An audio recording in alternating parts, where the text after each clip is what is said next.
Sarge, is the new superintendent in there? You know what? I believe so. I believe that's what's going on. I think, is he going to have a news conference out front? That I know of, no. I'm not. I wasn't privy to that information. Can the public go in there? Not right now. It's actually a private event. So. Oh, okay. Yeah. I'm going to just wait around outside. All right, no problem. I don't know if she's coming out through here, so we haven't been privy to that information. You know what, Cologne? You earned your white shirt. I appreciate that. A lot of times when I come up with the phone in my hand, they're rude to me. They're mean to me. I appreciate you telling me that. You earned that white shirt. Thank you, Cologne. So there you have it. The new superintendent of police is here.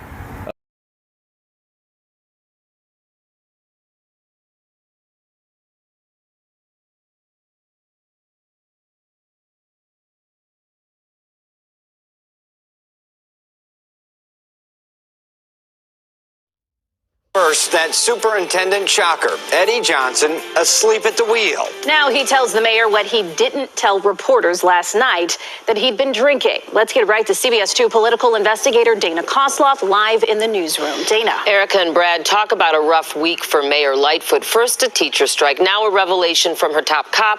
After he's found slumped over the wheel, he'd been drinking.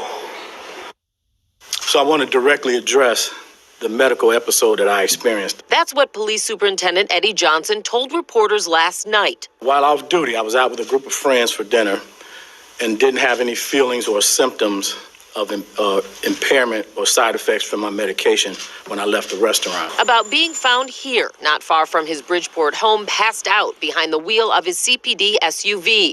A Good Samaritan apparently called 911, worried about the driver's safety. Responding officers did come.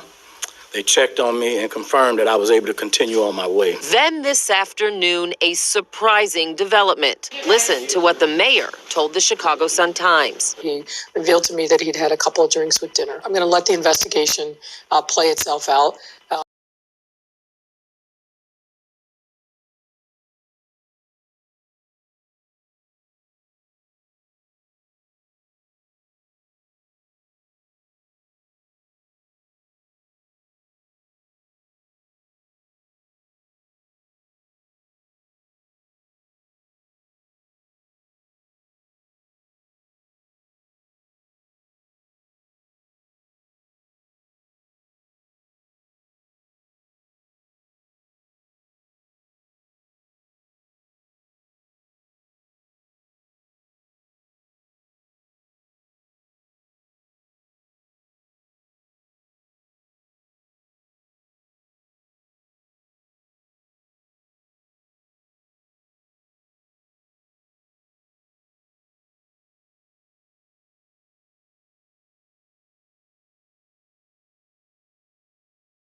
We'll make you do it twice so we can all do it together. Okay. Keep it warm. Charlie Beck was there, obviously? Charlie Beck was in the room. Mayor? The mayor was in the room. Eddie Johnson was in the room. Okay. Terry, you Facebook Live? Charlie Beck is the new superintendent of the Chicago Police Department. The mayor is Mayor Lightfoot. Looks like a Deacon. We are on the west side of Chicago, the Garfield Park Field House.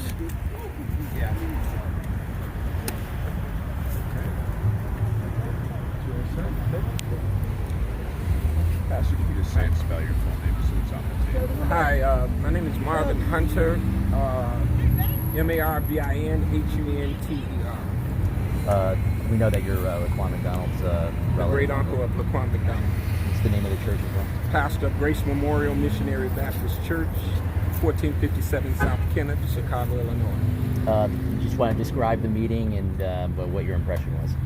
The meeting was a meeting that consisted of the mayor, the interim police chief, as well as Mr. Eddie Johnson, and several local area commanders, along with pastors from the south and west side, approximately 20, maybe 30 pastors that I saw that were in the room, including myself. My assessment of the meeting is that the mayor was taking an opportunity to present this interim police chief, and it seems as if she did this as a unilateral decision, not asking our opinion as to whether or not we thought that this was a good thing for the city of Chicago. It seemed to have been, what someone had thought about they wanted to do, and it happened. It's got to be reassuring to you that this is an early stage of his tenure. A meeting with you guys is a priority, Not necessarily, because I've been dealing with criminal justice reform. In fact, the first interview that I did, I stated that the entire Cook County criminal justice was corrupt. The United States Department of Justice agreed with me, along with the city's inspector, Mr. Joe Ferguson, and I've never had a meeting with the mayor or anyone from the city of Chicago as it pertains to that. It sounds verbally as she speaks that we're speaking the same language and wants the same thing. However, in the room, it seemed like there was an overwhelming theme of blaming the people for the violence and not wanting to deal with the reality of police corruption. Even when the facts are there that the Chicago Police Department was the most corrupt police department in the United States of America. And this gentleman, although he may have tremendous experience at working with police, he did come from California. He was a police officer at the time of Rodney King, and that city exploded. He said in this room, and he said it over and over again, that he was a constitutional police officer.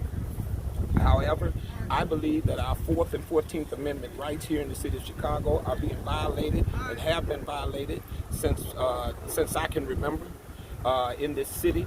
And I believe that they are able to violate those rights because the Uniform Disciplinary Peace Officers Act in Springfield allows that to happen.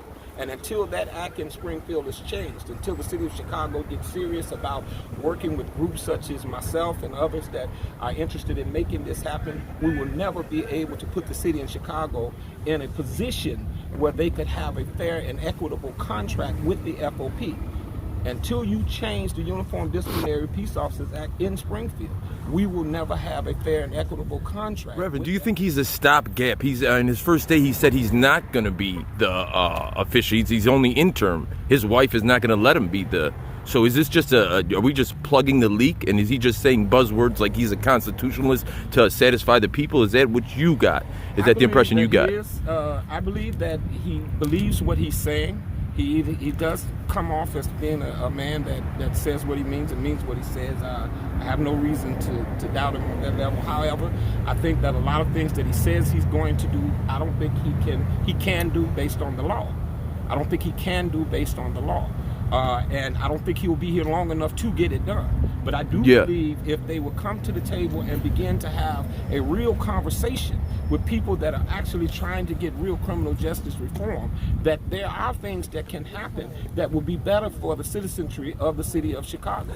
I believe that needs to happen now. Now, we're under a federal consent decree. When you say the 4th Amendment, you're talking about illegal searches and seizures. They put in ISR. Now when they pull you over, the Chicago Police Department has to give you a stop receipt. But I've talked to many of people, I am a constitutional advocate myself, that they're not getting these ISRs. This federal consent decree is, it's a hollow. What do you feel about that on the south and the west sides? Because I do a lot of work in the 15th district and the Inglewood district. We just had a town hall meeting with the federal monitors along with the IG's office and other agencies that came out. The city of Chicago did not. We asked the mayor to come. She did not come. There was a representative from the city of Chicago, Mr. Vance Henry, and one of the high-level police officer in the room. However, in that room, we suggested to the federal monitor as well as the Inspector General, that we need to form a citizens oversight for the federal consent decree that has the power to vote on the police's budget, so that we could give them the power to not allow a rubber stamp scenario to go on, which will make this federal consent decree ineffective for the kind of change that we need here in Chicago. How many of y'all were in the meeting? I believe there may have been maybe 30 people in the meeting. I'm not good at numbers like that. I just generally don't count. South and west side. I believe that, yes, sir. And from your perspective, it's going to take a lot for Mr. Beck to convince you that you're on the right path and you're sure. Well, I wouldn't say a lot, but I believe it would take a conversation with me, conversations with others like me that are dealing directly with the issues that we're dealing with here in the city of Chicago. To just come here and just get off the boat and begin a conversation that says that it is the mothers and the fathers' fault, it is the indigenous people's fault, and you're not talking to me about SOS, you're not talking to me about the Marquette 10 and the history of the corrupt police department. You're not talking to me about the findings of the United States Department of Justice or the IG office. Makes me suspicious. However, they have made a commitment that this is not the only meeting, that they're going to have continued meetings. And I think that they shouldn't just have meetings with pastors. They need to have meetings with businessmen and community groups and civic leaders. I mean, everyone needs to be a part of this conversation because we all experience this thing. Did you guys take any photos inside by chance? I did not. No, sir. Okay. No, sir. Okay. Thanks, Reverend. Thank you. Thanks, guys. Appreciate that. Reverend, you got a business card? I do not. I'm sorry. I do not. You can Google me. Just Google me in Messenger. What's the name? Again. Marvin Hunter. Look up Disorderly Product News. I do a lot of work on the west side and the south side. I go out there. It's a thing called auditing. So Yes, I sir. go into the west side at Madison and Central. No. Stay with your family, Red. I'll be fine. Yeah, I'm good. Stay with your family.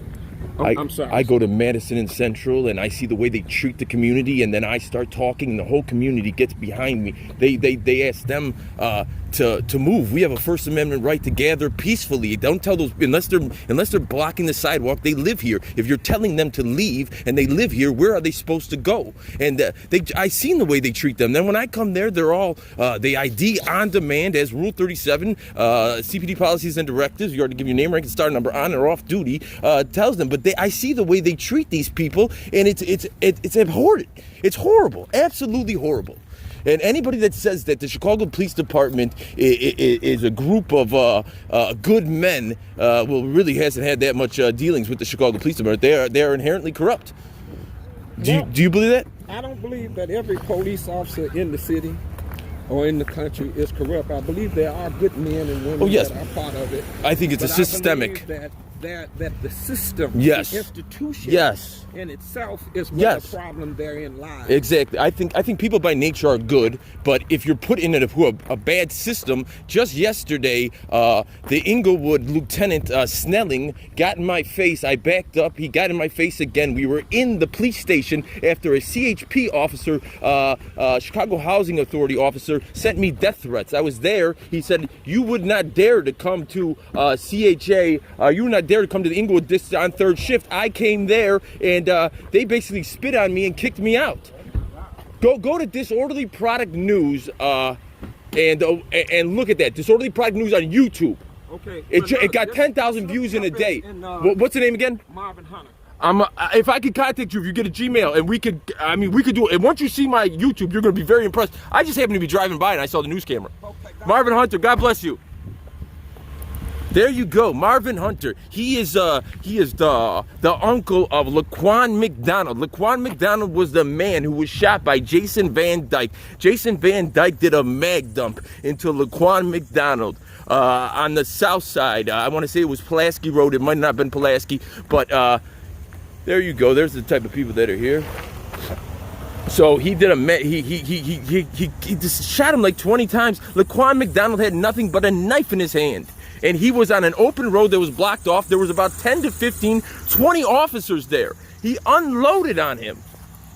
It was ridiculous. Van Dyke's in prison right now. I think that made worldwide news. And people ask me, oh, just do a FOIA request. Well, they had the body camera footage of Laquan Mcdonald and that shooting. It didn't come out for 5 years, and every major news station wanted it.